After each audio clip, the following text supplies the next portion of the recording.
Hello, my name is George Takov. I'm a graduating MUP 2 and I've spent the last 2 years of my studies focusing on urban transportation. I welcome you to the presentation of my master's capstone project, which examined the existing built environment's suitability for transit-oriented development along the proposed Southwest Corridor light rail line extension in Portland, Oregon. The presentation today will be structured around 5 general topics. First, we will start by identifying spatially where the Southwest Corridor is. We will then cover the history of this important stretch of now urbanized land. I will then define transit-oriented development and walk you through the analysis that I performed for the part of this study. And finally, I will briefly discuss the takeaways of the research and the ways that the region can prepare better for light rail and transit-oriented development. The Southwest Corridor is located, as the name suggests, to the southwest of the Central Business District of Portland. The corridor is located in a natural valley and today is shaped by 2 important thoroughfares, Barber Boulevard and the Interstate 5. It connects the city of Portland with suburban communities of Tigard and Tualatin. The total length of the proposed light rail extension is 14.5 miles, and it contains 13 stations. For the purposes of this study, I measured certain urban design metrics at the level of each station's walkshed, which you can see to the left. The corridor has always been an important connection passageway. Native American Chinook, Tualatin, and Utfalati tribes used the natural passageway as a trade route. European colonizers settled the area in early 1800s and used the passageway as a freight and passenger rail corridor.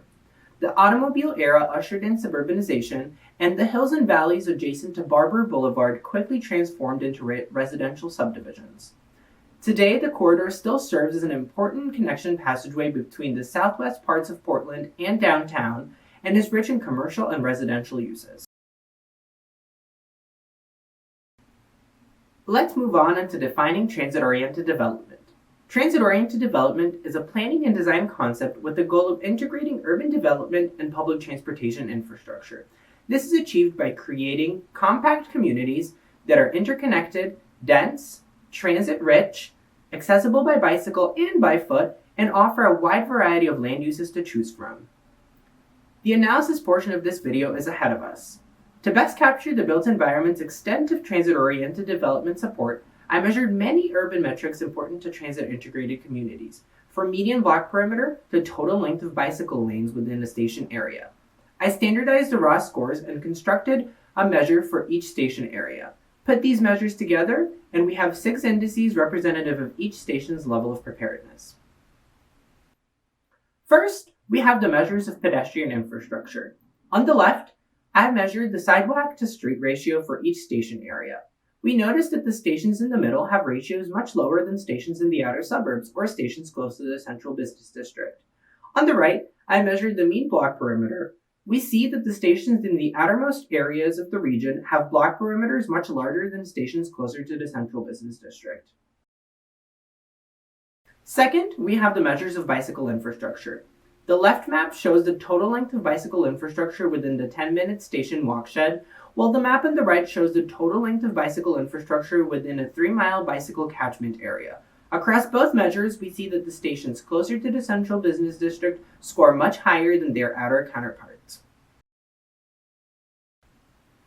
Third, we have the measures of multifamily housing. The left map shows the percent of housing units that are located in structures with more than 4 units.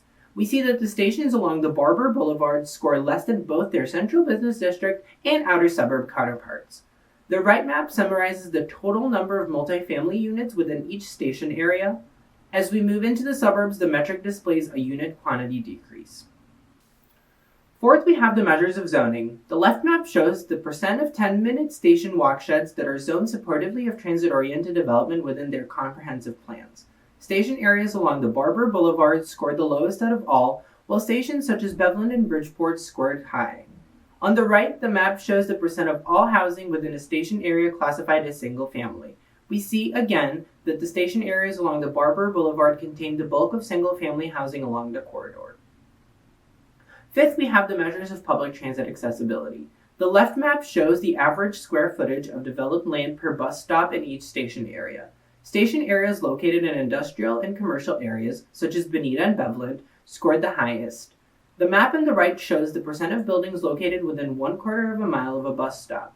The results of this measure are not as straightforward as others, with station areas nearest to regional centers having the highest percentage of buildings located near bus. Last but certainly not least, let's examine the measures of gentrification and displacement risk. First, we have the share of population living below the poverty line. Station areas farthest away from the central business district have a much higher portion of their population living below the poverty line than those in inner suburbs. Second, we measure the change in the median home sale price. We observe a steep decline in home sale values in outer suburbs and modest increases in areas closer to the central business district. Third, we examine the change in the population that rented their dwelling between 2007 and 2017. We observe an increase in renters in area near large employment centers such as Tigard Transit Center, Beveland, and 68th, and near the central business district, and a decrease along the Barber Boulevard. Fourth, we have measures of the homeownership rate. We observed the highest homeownership rate along the Barber Boulevard, with areas farther away from the city having lower homeownership rates. Lastly, we measured the change in the percent population identifying as people of color. Industrial centers and the central business district experienced an increase in the population of color as a share of the total population, while station areas farthest out along the Barber Boulevard experienced a drop. By combining the 6 indices into a single one, I created the composite station score. Each station received a score ranging from the minimum of -14 and a maximum of 28. The composite score is calculated by summing up the scores from the pedestrian, bicycle, housing, zoning, and public transportation indices, and the displacement risk index is deduced from the sum. Now let's overview how each station scored against each other. The highest scoring stations, classified as highly suitable, were Gibbs and Hamilton, both located in Inner Portland. Classified as suitable, Custer, 19th, Barber Transit Center, 68th, Beveland, and Tigard Transit Center scored in the middle category. Lastly, classified as need improvement, 30th, 53rd, Bonita, Upper Boones Ferry, and Bridgeport scored in the lowest category.